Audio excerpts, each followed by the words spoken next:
السلام علیکم ورحمۃ اللہ وبرکاتہ۔ محترم سامعین، آج آپ کو ہم گڑ کے فوائد بتائیں گے۔ گڑ کیسا استعمال کرنا چاہیے؟ گڑ جتنا کالا ہوگا، جتنا پرانا ہوگا، اتنا صحت کے لیے مفید ہے۔ آپ جب بھی گڑ لیں تو سفید نہ لیں۔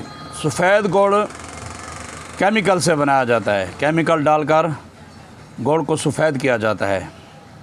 آپ کوشش کریں سبز کلر کا گڑ مل جائے، کالے کلر کا مل جائے یا براؤن کلر کا مل جائے تو وہ گڑ کیمیکل سے پاک ہوتا ہے۔ ایسا گڑ استعمال نہ کریں جو آپ کو فائدہ نہ دے۔ گڑ کے بہت حیران کن فوائد ہیں۔ دیسی گھی میں حسب ضرورت گڑ ملا کر صبح صبح بطور ناشتہ پراٹھا یا روٹی کے ساتھ استعمال کریں۔ بہترین قوت طاقت حاصل ہوگی، دماغی قوت، اعصابی قوت، فٹنس بحال ہو جائے گی۔ اور سب سے بڑی بات یہ ہے، جو افراد سستی کا شکار ہوں وہ دیسی گھی میں گڑ ملا کر صبح بطور ناشتہ استعمال کریں۔ چند یوم کے بعد انشاءاللہ سستی ہمیشہ کے لیے جاتی رہے گی۔ گڑ کے استعمال سے چہرے کی چھائیاں، کیل مہاسے ختم ہو جاتے ہیں۔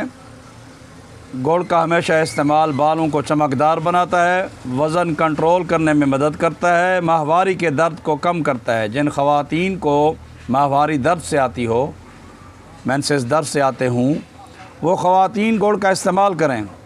گڑ ہاضمہ کو بہتر کرتا ہے، گیس تبخیر کے لیے نعمت خداوندی ہے۔ کھانا کھانے کے فوری بعد 4 عدد چٹکیاں گڑ کی اور 1 چٹکی کالے نمک کی چاٹ لینے سے، کھا لینے سے کھانا ہضم ہوتا ہے، جزو بدن بنتا ہے۔ گڑ کا استعمال کرنے والے لوگوں کے نزدیک بواسیر نہیں آتی۔ اگر بواسیر ہو تو بواسیر سے چھٹکارا ملتا ہے، کھانسی سے نجات ملتی ہے۔ اگر جن مریضوں کو درد شقیقہ ہو، درد شقیقہ آدھے سر کے درد کو کہتے ہیں، آدھے سر کے درد کے مریض اگر گڑ کو حسب ضرورت روزانہ استعمال کرتے رہیں تو انشاءاللہ العزیز کچھ یوم بعد آدھے سر کا درد جاتا رہے گا۔ ویسے گڑ کی تاثیر گرم ہے، اگر اسے پانی میں ملا کر بطور شربت استعمال کیا جائے تو اس کی تاثیر ٹھنڈی ہو جاتی ہے۔